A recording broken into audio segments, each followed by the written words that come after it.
이렇게 모실 때 굉장히 편해졌거든요.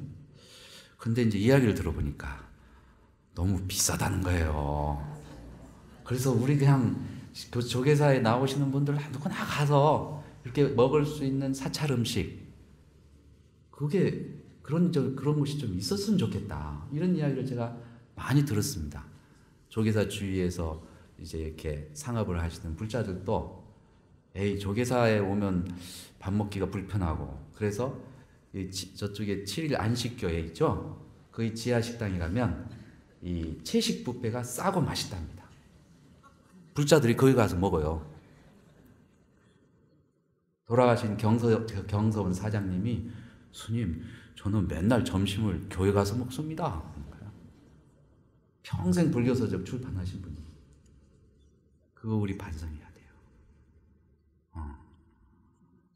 사찰 음식이 갖고 있는 청정성, 담백성, 이게 현대인들의 몸을 많이 정화해 줍니다.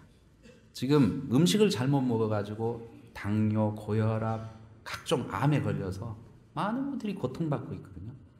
불교가 갖고 있는 이 좋은 자산들을 이제 시민들과 공유해야 될 시대가 왔습니다. 아주 좋은 시기입니다. 그래서 문화결사에 꼭 이 사찰 음식 문화를 확산시키는 그 운동이 꼭 포함되어야 된다는 생각을 합니다.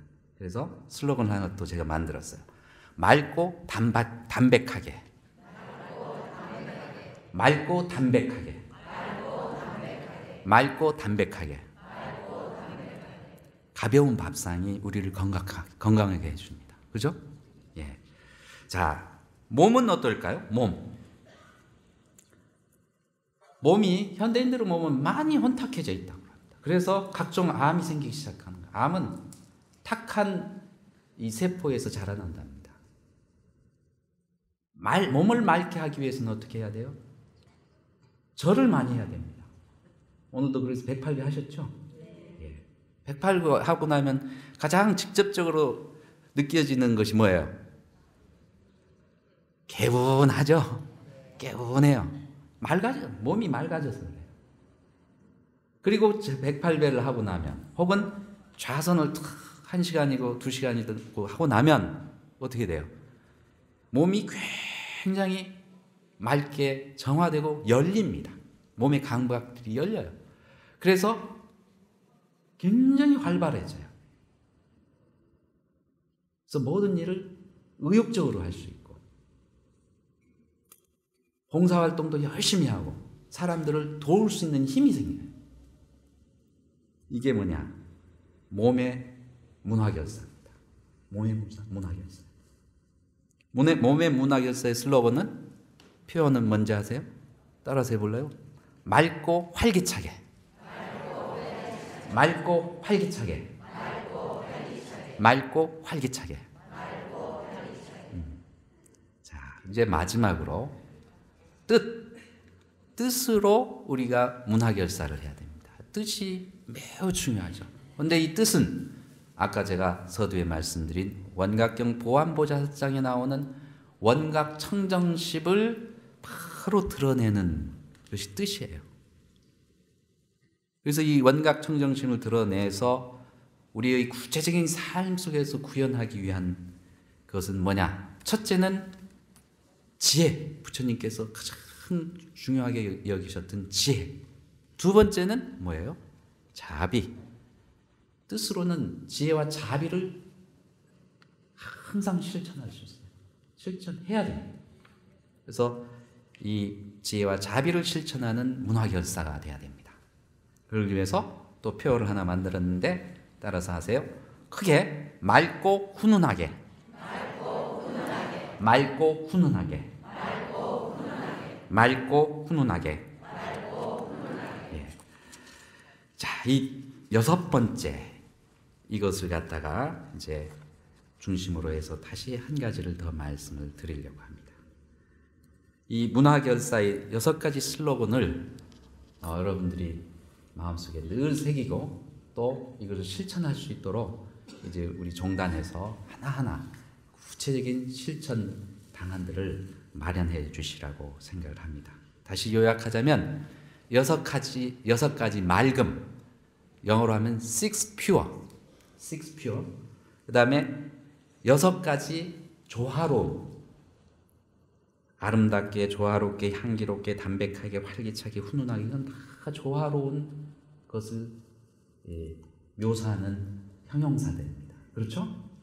그래서 여섯 가지 조화로움, six harmony. 그래서 six pure, six harmony 운동을 해야 돼요. 다른 말로 하면, 한문으로 하면 육군 청정 운동. 영어로 하면 six pure, six harmony, SPSH 운동을 이제 전개해 나가야 됩니다. 이게 문화결사의 구체적인 방향이라고 저는 생각을 하고 있습니다.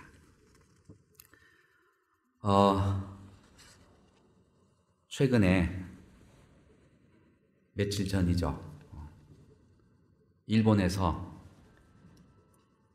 대지진이 일어나서 많은 일본인들이 유명을 달리하고 또 집을 잃고 비탄에 빠져 있습니다. 이분들을 위해서 정말 우리가 문화적으로 같은 공감대를 만들어 가야 됩니다. 이게 바로 여섯 번째, 뜻을 맑고 훈훈하게 하는 문화운동이에요.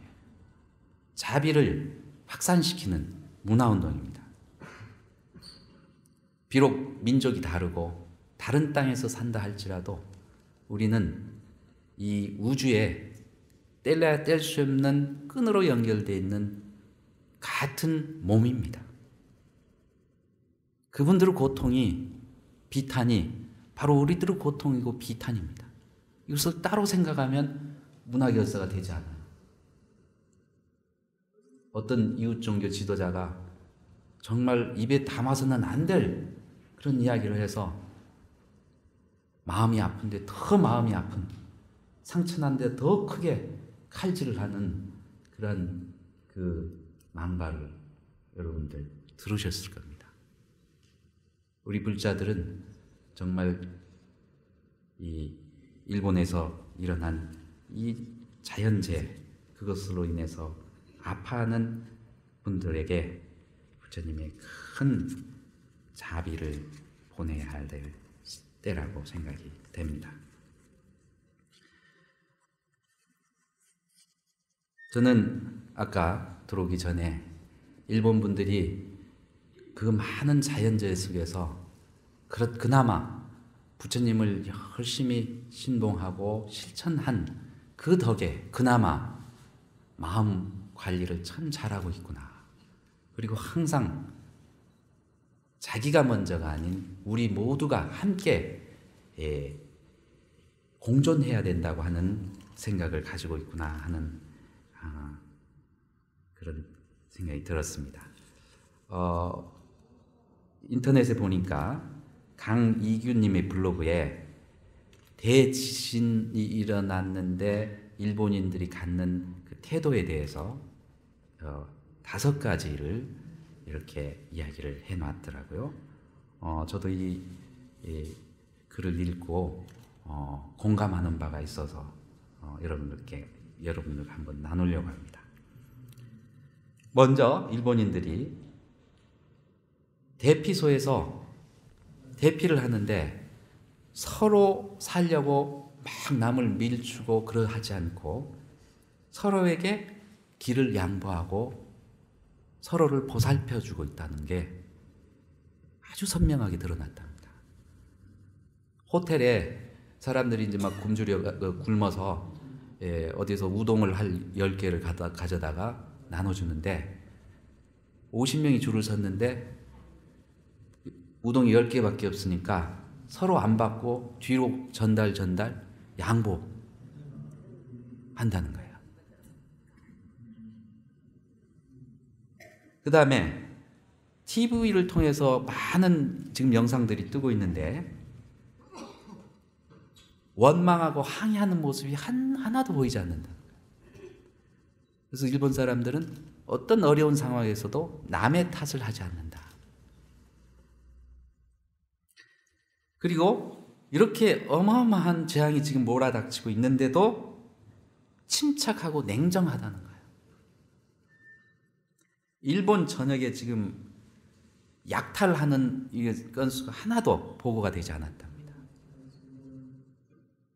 그다음에 이런 재앙이 있을수록 정치인들이 일치단합해서 정쟁을 다 쉬고 작업복을 입고 복구 현장에 나가 있다는 거예요.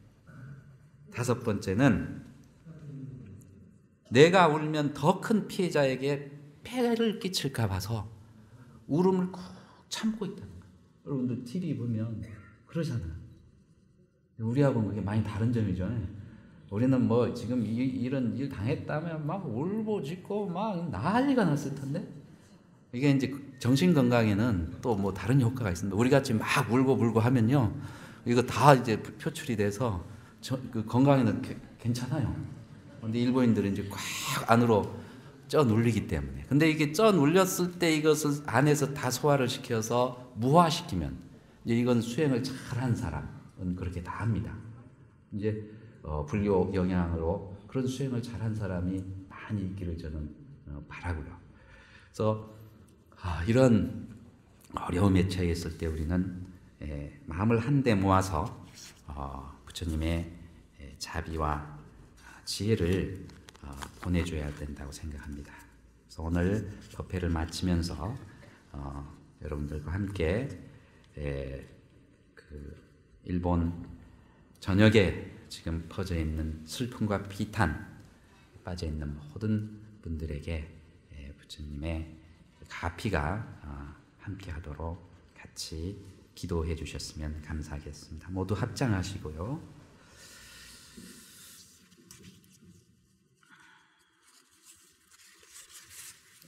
아미타불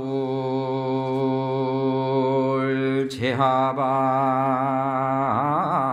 착득심두 절망망 염도영국 무렴처 육문상방 자극 흥강나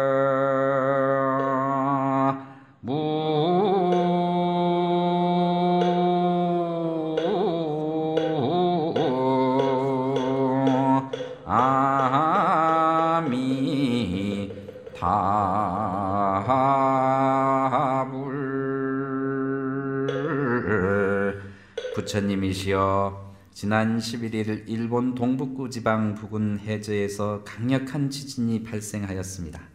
이로 인해 대형 지진 해일이 일본 열도의 연안을 강타해 엄청난 재산 피해와 수만 명에 이르는 사망자와 실종자가 생겼습니다. 또한 원전 폭발로 인해 더 심각한 피해를 예고하고 있습니다. 부처님이시여, 더 이상 피해가 없도록 일본 열도를 보살펴 주시옵고 좌절과 시리에 빠져 있는 피해자들에게 희망과 용기를 가지고 안정과 평온을 속히 회복할 수 있도록 가피하여 주시옵소서. 저희 한국 불자들은 정성을 모아 119 구호 보살의 역할을 다할 것을 바라나이다. 또한 아미타 부처님이시여, 지진 해일로 인해 유명을 달리한 모든 영가들을 극락세계로 인도하여 넋을 달래고 무량한 자색 광명으로 청정한 성품을 회복해 하여 주시옵소서. 나무 마하반야바라미. 성불하십시오.